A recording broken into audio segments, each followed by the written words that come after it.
Salut, si tu cherches à prendre du muscle efficacement sans devenir gras en même temps, si t'as du mal à prendre du poids malgré tous tes efforts ou si t'es simplement curieux à propos de ces questions, je suis confiant que ce guide saura t'apporter des réponses et une marche à suivre applicable immédiatement. La prise de masse comporte deux principales parties qui sont la nutrition et l'entraînement. Ces deux côtés sont synergiques et en gros tes progrès seront limités par celui que tu négliges le plus. Si tu t'entraînes comme un dieu grec mais que tu manges que des Kellogg's, le résultat risque de te décevoir. A l'inverse, si tu suis le plan alimentaire ultime et que tu t'entraînes pas, ou plutôt pas de la bonne façon, pareil, ce qui va prendre en masse, c'est plutôt ta frustration. Une deuxième vidéo qui suivra couvrira tout le côté entraînement, mais donc ici, on va commencer par la partie nutrition, dans laquelle on va voir comment éviter les 3 erreurs courantes d'une prise de masse. Première erreur, manger trop de calories, ce qui résulte en une prise de graisse excessive qui aurait pu être évitée. Mais alors, comment savoir combien de calories est juste assez? Le meilleur moyen va être de calculer un nombre approximatif qui nous est propre,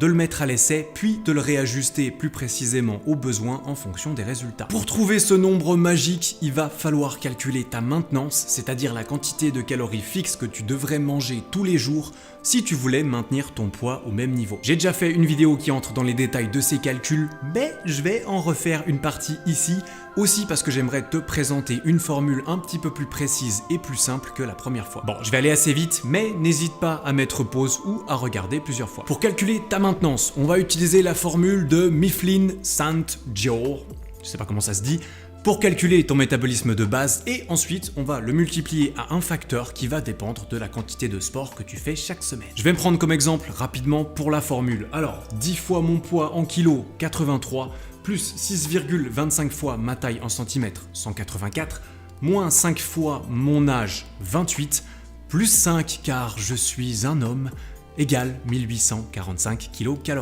Je multiplie cela par 1,4 étant donné que je fais environ 6 heures de sport chaque semaine et je trouve une approximation de ma maintenance quotidienne légèrement sous les 2600 calories. Pour une prise de masse sèche, ce qui implique de prendre du poids et donc de manger plus que ce nombre, je te recommande de viser un surplus de 10% au-dessus de ta maintenance, voire jusqu'à 15, mais c'est plus risqué. Pour moi donc, mon objectif quotidien de calories s'élèverait à environ 2840, qu'il faudrait ensuite répartir intelligemment entre protéines, glucides et lipides. Pour ces calculs-ci, par contre, je t'encourage clairement à aller regarder mon ancienne vidéo juste ici, dans laquelle j'explique précisément la suite des opérations. Mais désormais, comme je l'ai dit, tu te retrouves avec une estimation de départ qui restera approximative jusqu'à ce que tu l'aies testé et on va vite voir comment faire cela. La quantité de muscle et la rapidité avec laquelle tu peux la gagner à partir d'aujourd'hui est étroitement liée avec celle que tu as déjà. Plus tu es musclé, plus il sera long et difficile d'en rajouter encore plus de façon naturelle. Pour te donner quelque chose à viser, lors d'une prise de masse sèche, tu aimerais gagner entre 1 et 1,5% du poids de ton corps tous les mois,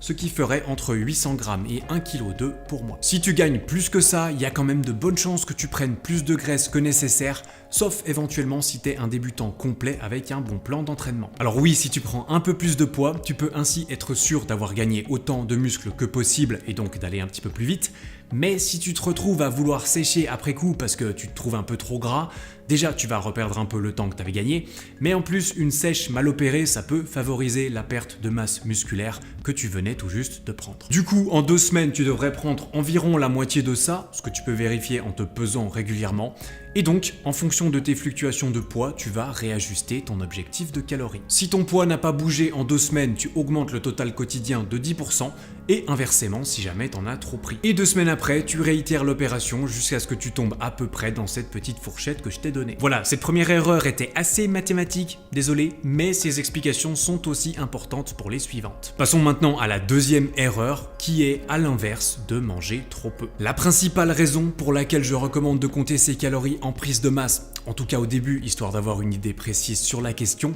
c'est justement pour être sûr que tu manges au bon surplus calorique, ni plus ni moins. Ne pas réussir à prendre du poids, c'est un problème que beaucoup aimeraient bien avoir, mais ça n'empêche que c'est assez fréquent, notamment j'ai l'impression chez les personnes qui sont un peu plus grandes que la moyenne. Et bien là, je crois t'avoir déjà donné une bonne marche à suivre juste avant pour te permettre de calculer et réajuster à la hausse la quantité de calories que tu devrais manger chaque jour. Tu vois, ce que j'apprécie lorsque tu comptes tes calories, c'est que c'est objectif. Si tu pèses ou comptes ce que tu manges, c'est pas libre à interprétation, Et ton seul moyen de t'en sortir et de tricher au bout d'un moment et avec un minimum d'expérience, c'est en te mentant à toi-même. Ça compte pas.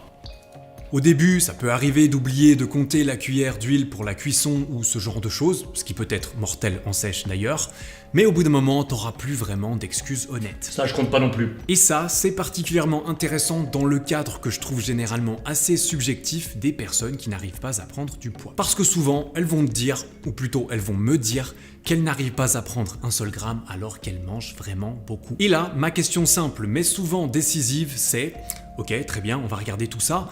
Dis-moi à combien est-ce que tu as estimé ta maintenance et combien de calories tu vises chaque jour ?» Et souvent, ça part dans un genre de « Ouais, mais tu sais, moi je compte pas vraiment mes calories parce que voilà. » Tu peux généralement t'arrêter là. La réponse c'est « Mange objectivement plus » et mesure pour en être sûr. La deuxième partie de ce problème, c'est que malgré ça, certaines personnes ont des prédispositions génétiques et autres qui font que leur métabolisme de base et leur maintenance est beaucoup plus élevé que ce que pourrait leur donner une formule, et que du coup, même objectivement, ils arrivent physiquement pas à manger assez. Je vais te donner quelques conseils pour ça aussi dans le cadre de la troisième erreur courante en prise de masse, qui est de manger trop ou pas assez de n'importe quoi. Dans un plan alimentaire, quand il est bien pensé, on devrait te parler de calories quelque part. Mais qu'est-ce qui contient des calories ?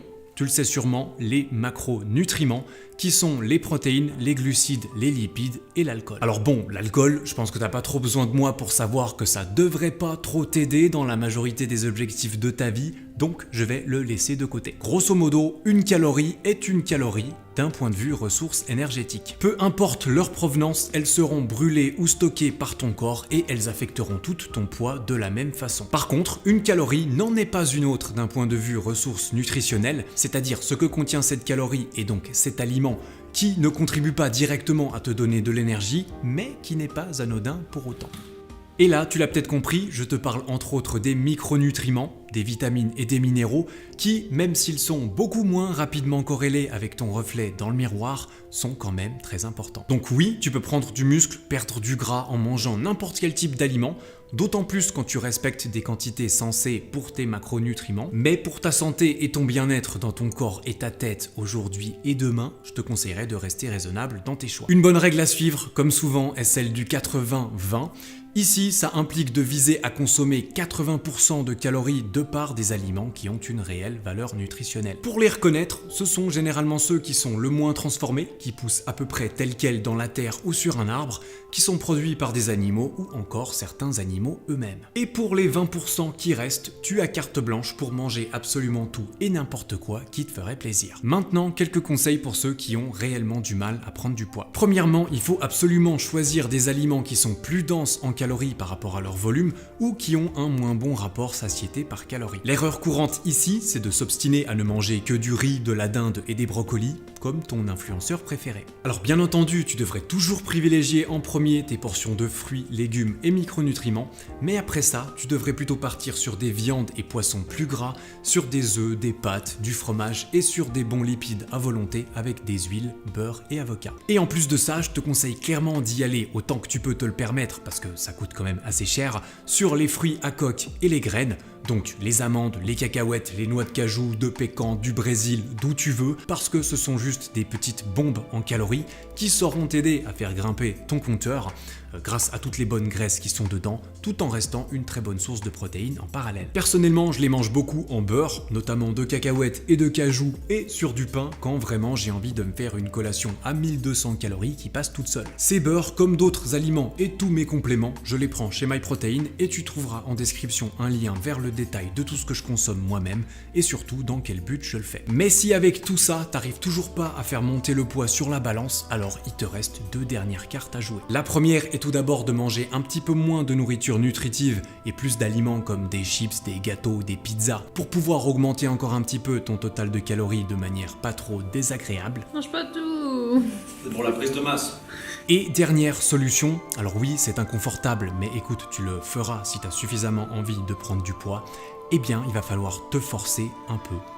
Ça veut dire manger 5 bouchées de plus alors que tu n'as plus faim du tout, mettre de la nourriture dans ta bouche, mâcher, avaler. Tu vois, tu peux décider de considérer ça comme ton travail, et en tant que vrai professionnel, tu fais ce qui doit être fait, tu termines ce que ton boss t'a ordonné de finir, même si ici tu es ton propre patron. Pour terminer, attention, je te rappelle quand même que pour justifier tout ce que tu manges, il va aussi falloir poser une structure efficace, intelligente et régulière du côté de tes entraînements, parce que sans ça, tu risques plus de devenir très gras que très musclé. Dans la deuxième partie de ce guide sur la prise de masse, devine quoi? On passera en revue toute la partie entraînement, de façon à ce que tu puisses empiler du muscle confortablement pendant cet hiver. C'est pas très naturel quand je fais ça. Pour être honnête avec toi, si t'as regardé la vidéo jusque-là, je m'en fous complètement de si t'es abonné ou non, honnêtement ça me change rien. Par contre, si la vidéo t'a apporté quelque chose et que t'as envie de me le rendre un petit peu, tu peux toujours poser un like, un commentaire, histoire de montrer à YouTube que ça t'a plu. Merci pour ton temps et en attendant la prochaine vidéo, travaille bien, prends soin de toi. Ciao. Et voilà, c'est une fin de tournage. C'était bien sympa, comme d'habitude, un petit peu long, un petit peu fatigant, mais c'est tout ce qu'on aime.